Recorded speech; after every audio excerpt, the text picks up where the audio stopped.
পিটিশনারের writ মামলায় পিটিশনারের স্থায়ী ঠিকানা এবং বর্তমান ঠিকানা দিতে হবে। তাহলে রিট মামলার ফরম্যাটটা হলো এরকম। আপনি লিখবেন উত্তরপত্রে ক্যাপিটাল লেটারে বাম পাশের মার্জিন থেকে ক্যাপিটাল লেটারে answer to the question number underline. এরপরে মার্জিন থেকে এক লাইনে ক্যাপিটাল লেটারে লিখবেন in the Supreme Court of Bangladesh High Court Division ব্র্যাকেটের ভিতরে special original jurisdiction writ petition number dot dot of dot dot. এখানে সালটা বুঝে লিখবেন, প্রশ্ন অনুযায়ী বুঝে লিখবেন। তারপরে রিট পিটিশন নাম্বার একটা ইমাজিনারি সংখ্যা বসাই দেবেন।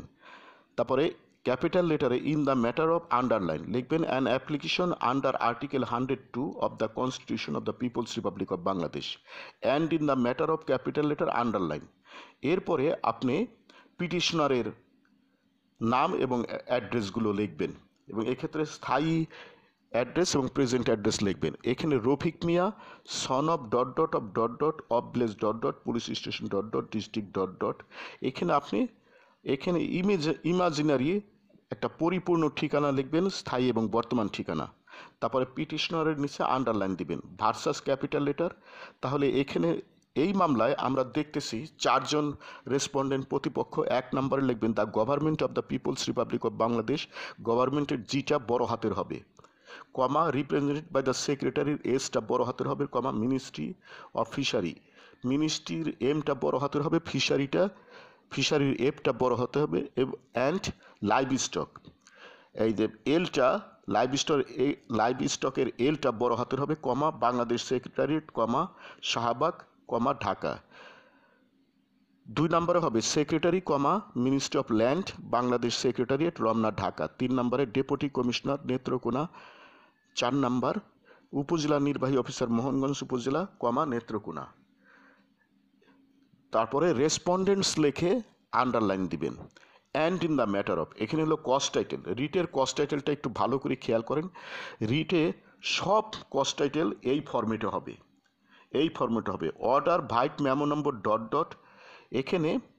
এখানে স্মারক নাম্বারটা আপনি ইমাজিনের একটা স্মারক নাম্বার, প্র্যাকটিক্যালি মামলা মোকদ্দমায় যেভাবে স্মারক নাম্বার দেয় ওইভাবে একটা কাল্পনিক স্মারক নাম্বার বসাই দেবেন। Dated 30/04/2007, issued by the respondent number 3, cancelling the lease deed and directing the petitioner to hand over the vacant possession of Khaliazuri fishery to respondent number 4 by 30/05/2007, failing which he would be evicted from the fishery by police force। এখানে মামলার ভিতরে দেখতেছি যে 30/4/2007 respondent number 3 that means deputy commissioner Netrokona যে একটা আদেশ দিয়েছিল lease ক্যান্সেলের, ওইটি আপনার কস্ট টাইটেল, কিন্তু এই ফরম্যাট অনুযায়ী লিখতে হবে। এবং আরেকটা কি বলছিল, পিটিশনারকে বলছিল যে এই খালিজুরি ফিশারি জলমহলটা 30/5/2007 মধ্যে আপনাকে হ্যান্ড ওভার করতে হবে, হস্তান্তর করতে হবে। যদি ব্যর্থতায় তাকে পুলিশ ফোর্স দিয়ে বের করে দেওয়া হবে। তাহলে এইটি আপনার কস্ট টাইটেল, এই ফরম্যাটে লিখবেন। তারপরে প্রধান বিচারপতির অ্যাড্রেসটা এইভাবে লিখতে হবে, একের মার্জিনের বাম থেকে 2, mister justice dot dot the honourable chief justice of Bangladesh and his companion justices of the shed honourable court. এখন এইটা চিফ জাস্টিসের নামের বানানটা একদম সঠিকভাবে লিখতে হবে, না হলে আপনি নাম্বার পাবেন না। এরপরে হাম্বল লাইনটা, the humble petition on behalf of the above named petitioner most respectfully hyphen. এটা ফরম্যাট এইভাবে সব রিট মামলায় লিখতে হবে। এরপরে রিটের শিউইথগুলো দেখেন। প্রথম 1 নম্বর শিউইথটা হলো একদম গদ, এইভাবে লিখতে হবে that the petitioner is permanent citizen of Bangladesh and the addresses of the parties given the cause title are correct for the serving notices upon them. এরপরে 2 নম্বর থেকে আপনি মামলার পর্যায়ক্রমিক বর্ণনা দিবেন। হ্যাঁ, যেমন আপনি মামলার পর্যায়ক্রমিক আপনি দ্যাট দিয়ে বর্ণনা দিবেন। এরপরে আপনি দেখেন যে গ্রাউন্ডসের উপরে উপরে যে একটা সিউইথ আছে, এইটা কমন, এইটা আপনি সব রিটে দিতে পারবেন, সব মামলায় দিতে পারবেন একটু চেঞ্জ করে। That being aggrieved by and dissatisfied with the impugned order dated 30/04/2007, the petitioner begs to move this writ petition before your lordships on the following amongst other hyphen মাঝখানে গ্রাউন্ডস ক্যাপিটাল লেটারে, তারপরে underline, এরপর আপনি grounds দিবেন। এরপরে রিটের prayer একটা মুখস্থ করলে আপনি সব সব রিটে আপনি দিতে পারবেন। আর প্রেয়ারের হয়ার ফোরটা সবসময় ক্যাপিটাল লেটার দিবেন। এরপরে আপনি একটা এফিডেভিট দিবেন। আর এখানে আমরা দেখতেছি যে যেহেতু পিটিশনারকে পুলিশ দিয়ে বের করার হুমকি দিয়েছে জেলা প্রশাসক নেত্রকোনা, এই জন্য খালি রিট পিটিশন করলেই হবে না, রিট পিটিশনের রুল শুনানি অনেক দেরি হবে। এখন এই অর্ডারটা এই ফিরানোর জন্য তাকে একটা ইনজাংশন অ্যাপ্লিকেশনও করতে হবে। ইনজাংশন অ্যাপ্লিকেশনটাও ঠিক এই যে ওই মূল ড্রাফটের মতোই, এখানে in the Supreme Court of Bangladesh High Court Division ব্র্যাকেটে special original jurisdiction writ petition number ... in the matter of, এখানে এই যে সংক্ষেপে লিখতে হবে an application for injunction and in the matter of Rafiq Mia petitioner versus Bangladesh and others respondent. এই অ্যাড্রেসগুলো এখানে ইনজাংশন পিটিশনের ক্ষেত্রে সংক্ষেপে লিখতে হবে। ওই রিটে যেমন আমরা ডিটেলস লিখেছি এখানে তা না, এখানে চিফ জাস্টিসের অ্যাড্রেসটা সঠিকভাবে দিতে হবে। এরপরে হাম্বল লাইনটা ওই একই হবে। এরপরে আপনি সিউইথ দিবেন। সিউইথের ভিতরে কিছু সাবমিশন দিতে হবে। এই ইনজাংশন পিটিশনের সুনির্দিষ্ট কিছু সাবমিশন আছে, ওই সাবমিশন ওই প্রশ্ন দেখেই সাবমিশনগুলি আপনি দিবেন। যেমন দ্যাট ইট ইজ, এখানে সাবমিশন হলো that it is humbly submitted by the respondent number 3 threatened that the petitioner would be evicted by the police force from fishery. দেখেন এইটা সম্পূর্ণ প্রশ্ন থেকে নেওয়া হয়েছে।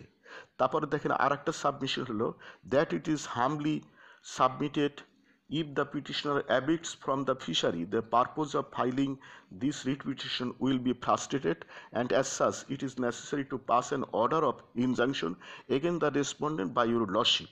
এখানে একটা সাবমিশন হলো যে যদি এই ইনজাংশন অর্ডারটা না দেওয়া হয় তাহলে পিটিশনার যে ক্ষতিগ্রস্ত হবে এই লেখাটা লিখে দিতে হবে।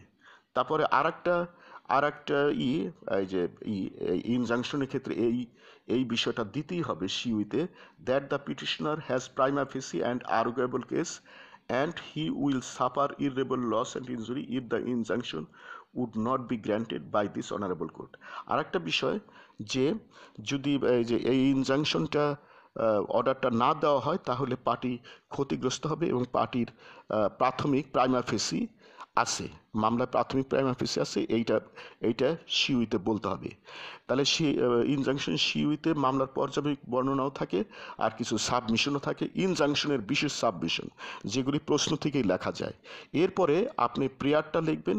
ইনজাংশনের প্রেয়ারটা একটু ভিন্ন। দেখেন এখানে হওয়ার পর ক্যাপিটাল লেটার লিখবেন, মাঝখান থেকে it is most humbly prayed that your lordship would graciously be pleased to issue a rule calling upon the opposite parties to show cause as to why an order of injunction shall not be passed against them, restraining from evicting the petitioner from the peaceful possession of Khaliazuri fishery, and after hearing and perusing the question, if any, make the rule absolute and obligatory, pass such other or further order or orders as to your lordship may deem fit and proper. এরপরে and দিয়া pending hearing of the rule your lordship may further be pleased to pass an ad interim injunction till disposal of the rule. এখানে একটা জিনিস মনে রাখতে হবে যে ইনজাংশনের যে ইনজাংশন অ্যাপ্লিকেশন লেখার যে ফরম্যাট, ওই ফরম্যাটটা পুরা ফলো করতে হবে। And for this act of kindness the petitioner as in duty bound shall ভার্বে। এরপরে এফিডেভিট দিতে হবে। এখানেও তার মানে ইনজাংশন একটা পূর্ণাঙ্গ মামলা, আপনি এইগুলো প্রশ্ন এই ফরম্যাট অনুযায়ী আপনি একটা, বিশেষ করে প্রেয়ার, এগুলি একটা মুখস্থ করলেই সামান্য একটু চেঞ্জ করে এই ইনজাংশনও দেওয়া যায়। মোট কথা মোট কথা আপনারা আপনারা আহ, করবেন, আপনারা প্রচুর মডেল টেস্ট দিবেন, প্রশ্ন থেকেই কিভাবে লেখা যায় প্রচুর মডেল টেস্ট দিবেন। যে মানে হাইকোর্ট পারমিশন পরীক্ষায় পাশ করা আর হাইকোর্ট পারমিশন পরীক্ষায় অ্যাডভোকেট হওয়া বা অ্যাপেলেট ডিভিশনের অ্যাডভোকেট হওয়া ওকালতি জীবনের সর্বোচ্চ প্রফেশনাল ডিগ্রি। সুতরাং এটা এটা এটা কি যে একদিনের চর্চায় বা 10 দিনের চর্চায় এটা হবে? অনেক আগে থেকে প্রচুর মডেল টেস্ট দিতে হবে এই বিষয়ে, তাহলে আপনারা একবারে পাশ করবেন। পাবে সামান্যে কি তার দেখা পাবে, সামান্যে কি তার দেখা, বেদে নাই যার রূপ রেখা, ওরে বেদে নাই যার রূপ রেখা, পাবে সামান্যে কি তার দেখা পাবে, সামান্যে কি তার দেখা।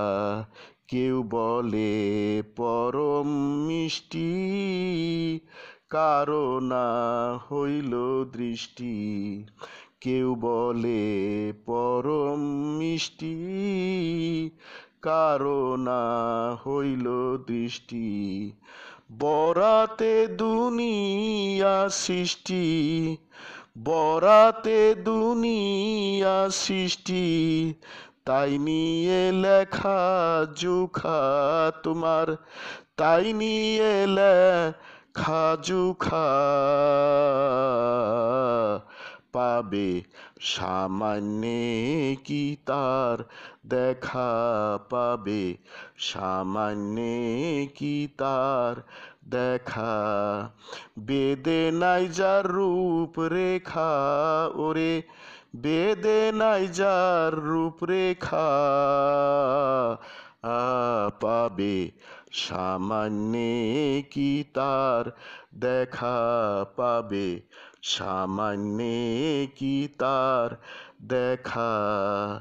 নিরাকার ব্রহ্ম হয় সে সদাই ফিরে অচিন দেশে, নিরাকার ব্রহ্ম হয় সে সদাই ফেরে অচিন দেশে, দোসর তার নাইকো পাশে, দোসর তার নাইকো পাশে, ফেরে সে একা একা, ওরে ফেরে সে একা একা,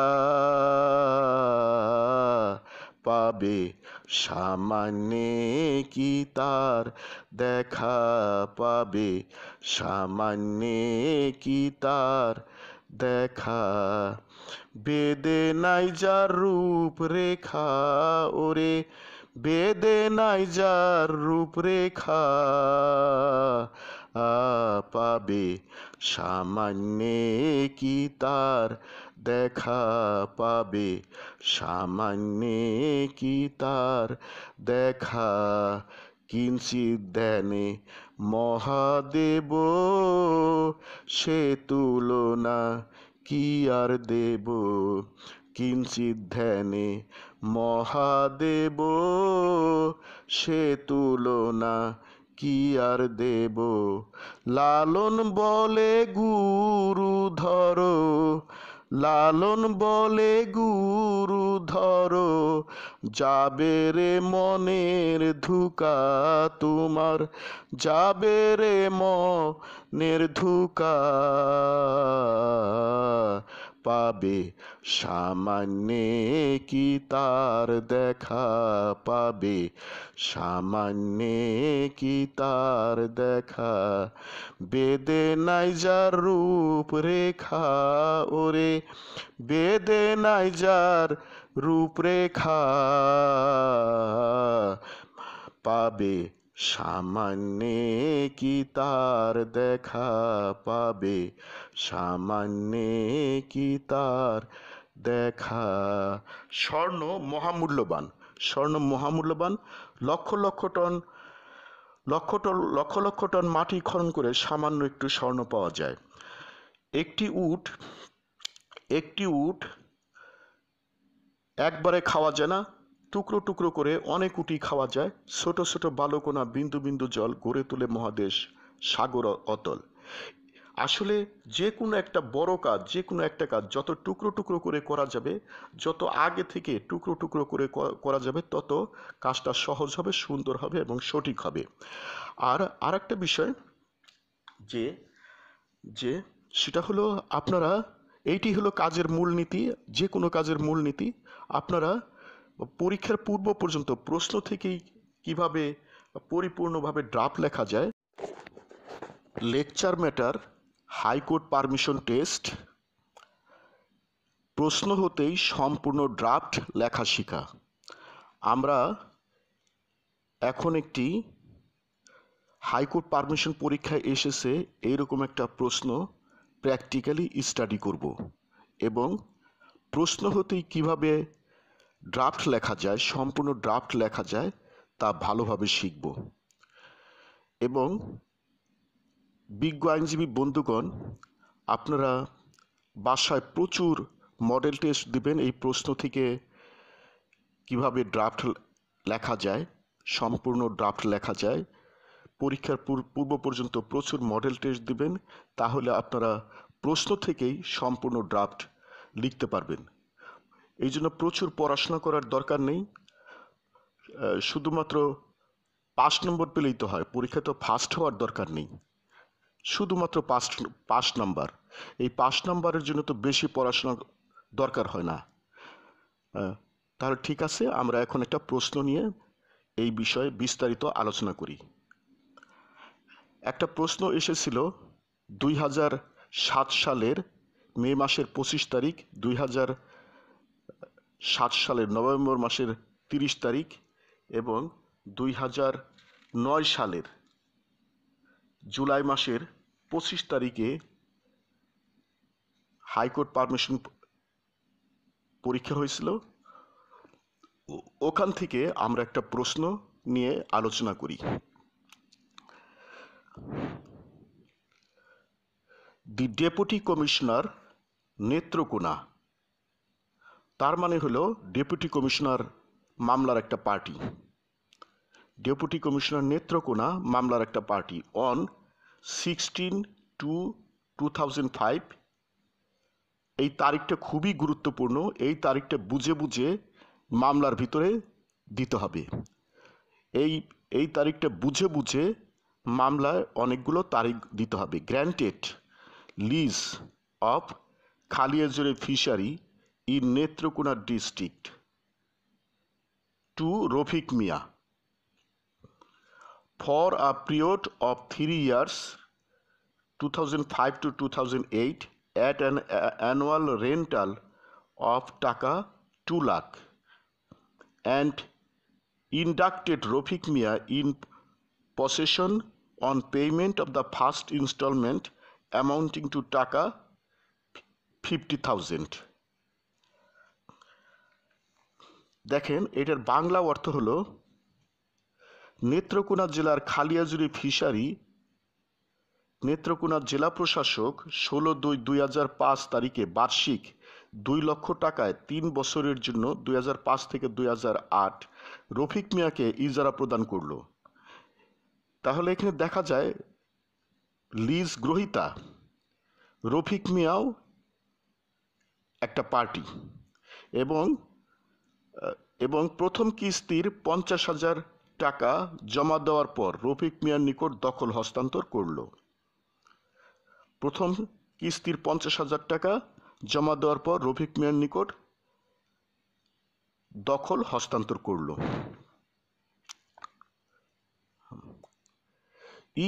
It was stipulated in the lease deed that Rofik Mia would pay the annual rent to the Deputy Commissioner Netrokona. তাহলে এখানে বোঝা যায় যে ডেপুটি কমিশনার নেত্রকোনা এই মামলার একটা পার্টি, ইন 4 ইকুয়াল ইনস্টলমেন্টস। তাহলে অর্থটা কি? ইজারা দলিলে উল্লেখ ছিল যে রফিক মিয়া সমান 4 কিস্তিতে ইজারার টাকা নেত্রকোনার জেলা প্রশাসক বরাবর পরিশোধ করবে। ঠিক আছে। এখন রফিক মিয়া twice defaulted to pay the quarterly installments in time, whereupon the deputy commissioner cancelled the lease by his order dated 30/04/2007। এখানে একটা বিষয় বারবার বলা দরকার, এই যে প্রশ্নের ভিতরে যে মামলার ভিতরে যে তারিখগুলো আছে এই তারিখগুলো অত্যন্ত গুরুত্বপূর্ণ। এই তারিখগুলো বুঝে বুঝে মামলার ড্রাফটের ভিতরে অনেক তারিখ দিতে হয়। শুধুমাত্র তারিখ ভুল হইলে অনেক সময় ড্রাফট সঠিক হয় না, তখন এক্সামিনার নাম্বার নাও দিতে পারে। তাহলে এই সেন্টেন্সটার অর্থ আমরা করি।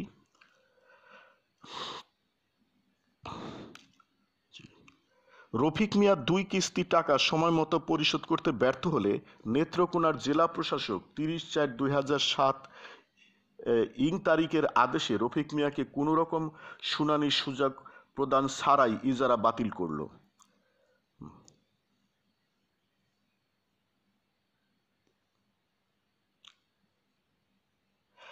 and directed Rofik Mia to hand over the vacant position of the fishery to the উপজেলা নির্বাহী officer Mohanganj by 30/05/2007, failing which he would be evicted from the fishery by police force. এখন এই সেন্টেন্সটার আমরা বাংলা অর্থ করি যে এখানে দেখা যাচ্ছে এবং রফিক মিয়াকে ফিশারি খালি করে দখল মোহনগঞ্জ উপজেলার নির্বাহী কর্মকর্তা বরাবরে 30/5/2007 তারিখের মধ্যে হস্তান্তর করার নির্দেশ প্রদান করল। ব্যর্থতায় পুলিশ দ্বারা তাকে ফিশারি হতে জলমহল হতে উচ্ছেদ করা হবে। রফিক মিয়া, এই হলো ঘটনা। রফিক মিয়া engages you to appropriate petition challenging the legality of the order passed by the deputy commissioner Netrokona. এখন বর্তমানে প্রশ্নগুলিতে কি মামলা এসেছে এইটা সুনির্দিষ্টভাবে বলে দেয় না, উপরে গ্রুপের মধ্যেও বলে দেয় না। সুতরাং আপনাকে প্রশ্ন বুঝে আগে মামলাটা ধরতে হবে। এখানে আমরা দেখতেছি যে নেত্রকোনার জেলা প্রশাসক রফিক মিয়াকে লিজ দিয়েছিল, কিন্তু 2টা কিস্তি সময় মতো না দেওয়ার ব্যর্থতায় লিজটা ক্যান্সেল করে কোনো রকম শুনানির না দিয়েই এবং বলে যে একটা নির্দিষ্ট তারিখের মধ্যে মোহনগঞ্জ নির্বাহী অফিসারের নিকট এই জলমহল ফেরত দিতে হবে, না হলে আপনাকে পুলিশ দিয়ে ওই জলমহল থেকে বের করে দিব। এই হলো মামলাটা। তাহলে এখানে বোঝা যাচ্ছে যে এইটা একটা রিট মামলা মোসাবেদা করতে হবে। এখন রিট মামলার ড্রাফট তো আপনাদের 2-1টা আগেই ঝরঝরা মুখস্থ আছে। এখানে আমরা দেখলাম যে আমরা পার্টিও বুঝতে পারছি এখানে সংক্ষুব্ধ ক্ষতিগ্রস্ত হইল রফিক মিয়া। সুতরাং এই রিট মামলায় পিটিশনার হবে রফিক মিয়া একজন, আর রেসপন্ডেন্টস প্রতিপক্ষ হবে হইল 1 নম্বরে হবে the government of the people's republic of Bangladesh represented by the secretary ministry of fishery and livestock Bangladesh secretary Shahbag Dhaka. মানে রিট মামলায় প্রথমেই ফরম্যাট হলো যে রেসপন্ডেন্ট হিসাবে কোন মিনিস্ট্রির আন্ডারে ওই মিনিস্ট্রির সেক্রেটারিকে করা লাগবে, 1 নম্বরে দেওয়া লাগবে এই ফরম্যাট অনুযায়ী। তাহলে এইটা তো আসলে জলমহলের বিষয়, জলমহলের প্রবলেম। সুতরাং ministry of fishery and livestock মানে মৎস্য ও পশু সম্পদ মন্ত্রণালয়কে 1 নম্বরে অ্যাড্রেস করা লাগবে। এরপরে আমরা দেখছি যেহেতু জলমহল একটা ভূমির উপরে যেহেতু জলমহল হয়, সুতরাং ভূমি মন্ত্রণালয়ের সেক্রেটারিকেও 2 নম্বর রেসপন্ডেন্ট করা লাগবে। মানে রিট মামলায় যতগুলো রেসপন্ডেন্ট হয়, যে যতগুলো রেসপন্ডেন্ট হয় পদবি অনুযায়ী, ডেজিগনেশন অনুযায়ী পরপর লিখতে হবে। তাহলে যেহেতু ভূমি মন্ত্রণালয়ের সেক্রেটারিও একটা রেসপন্ডেন্ট, ভূমির বিষয়, ভূমির উপর যেহেতু জলমহল থাকে, তাহলে 2 নাম্বার আসবে secretary, ministry of land, Bangladesh secretariat, Ramna, Dhaka. 3 number আসবে যেহেতু জেলা প্রশাসক এই জলমহল লিস্টটা রফিক মিয়াকে দিয়েছিল, তাহলে 3 নাম্বারে আসবে হলো যিনি লিস্টটা ক্যান্সেল করছে উনি আসবে 3 নাম্বার, ডেপুটি কমিশনার, নেত্রকোনা। তারপরে এখানে আর একজন পার্টি দেখা যাচ্ছে যে জেলা প্রশাসক মোহনগঞ্জ উপজেলা নির্বাহী অফিসারকে এর বরাবর এই জলমহলটা হস্তান্তর করতে বলছিল। সুতরাং উপজেলা নির্বাহী অফিসার মোহনগঞ্জ একটা রেসপন্ডেন্ট, ইনি পদবি অনুযায়ী 4 নাম্বারে আসবে, উপজেলার নির্বাহী অফিসার মোহনগঞ্জ উপজেলা, নেত্রকোনা। তাহলে এখানে এই মামলায় দেখা যাচ্ছে যে সর্বমোট রেসপন্ডেন্ট প্রতিপক্ষ হলো 4 জন। এই 4 জনের পদবি অনুযায়ী ঠিকানা সঠিকভাবে লিখে আপনাকে করতে হবে, রেসপন্ডেন্টগুলো দিতে হবে। এইটা হলো রিট মামলার ফরম্যাট। আর আপনি পিটিশনারের নাম রফিক মিয়া, তারপরে এখানে সন অফ আমার আইনজীবী বন্ধুগণ, এই লেকচারটি দুইটা অংশ আছে, প্রথম অংশ এবং দ্বিতীয় অংশ। আপনারা দ্বিতীয় অংশটি আগে শুনবেন এবং প্রথম অংশ পরে শুনবেন, তাহলে এই লেকচারটির পুরো লেকচারটি ভালোভাবে বুঝতে পারবেন এবং পুরো লেকচারটি বুঝতে পারবেন, আপনারা ভালোভাবে বুঝতে পারবেন।